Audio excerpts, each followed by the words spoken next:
আজকে এটা কোনো রাজনৈতিক কর্মসূচি না, কোনো রাজনৈতিক ব্যানারে এটা হচ্ছে না।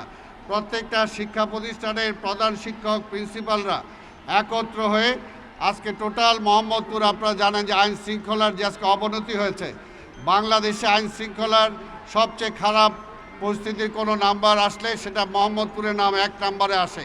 কাজেই মোহাম্মদপুরকে আমরা সন্ত্রাসমুক্ত করতে চাই এবং আমরা আজকে বলতে চাই যে প্রত্যেকটা শিক্ষা প্রতিষ্ঠান থেকে ছাত্রছাত্রীরা, এমনকি শিশু শ্রেণী যারা আছে, তারাও বিদ্যালয়ের সামনে তারা মানববন্ধন করেছে যে আমরা মাদককে না বলি, আমরা দুর্নীতিকে না বলি, আমরা সন্ত্রাসকে না বলি, যে মুখে মা ডাকি সেই মুখে মাদক গ্রহণ না করি।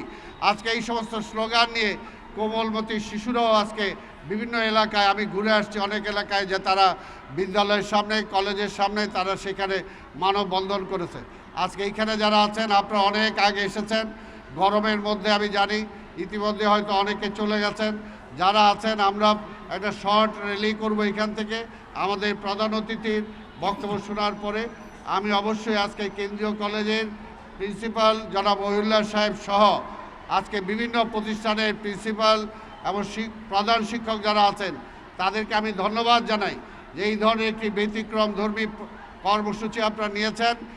এইভাবেই সম্ভব আজকে মাদক মুক্ত করা, এভাবেই সম্ভব সন্ত্রাস মুক্ত করা, এভাবে এলাকায় যারা চাঁদাবাজি, রাহাজানি, মাস্তানি করে তাদের বিরুদ্ধে ঐক্যবদ্ধ প্রতিরোধ গড়ে তোলা। আজকের এই র্যালির মধ্যে দিয়ে আমি বিশ্বাস করি এই এলাকার জনগণও আমাদেরকে সাপোর্ট দিবে, এলাকার জনগণও এটাকে কিভাবে সামাজিকভাবে প্রতিহত করা যায় সেটার জন্য চেষ্টা করবে।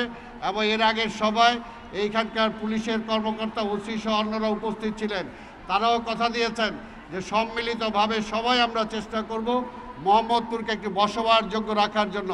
এই মোহাম্মদপুরে সবচেয়ে বেশি শিক্ষা প্রতিষ্ঠান, এই মোহাম্মদপুরে সবচেয়ে বেশি স্কুল, কলেজ, মাদ্রাসা, মসজিদ, তারপরেও কেন এখানে আজকে সন্ত্রাস থাকবে, তারপরেও কেন মাদক থাকবে? সেই কারণে আমাদের এটার বিরুদ্ধে সবাইকে লড়াই করতে হবে। আজকে যারা ছাত্রছাত্রীরা এখানে এসেছেন সবাইকে আমি ধন্যবাদ জানাই এবং প্রধান অতিথিকে ধন্যবাদ জানাই। যারা সংবাদকর্মী যারা এসেছেন, আপনারা আজকে পারেন এই ধরনের ইনিশিয়েটিভগুলো যদি আপনারা উৎসাহিত করেন তাহলে ভবিষ্যতে টোটাল সামাজিক অবস্থা পরিবর্তন হতে বাধ্য।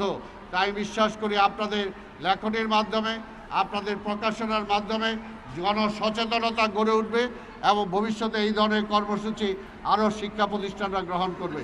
তাই এই গরমের মধ্যে আমি আর বক্তব্য দীর্ঘায়িত না করে আমি আপনাদের সবাইকে ধন্যবাদ জানাই।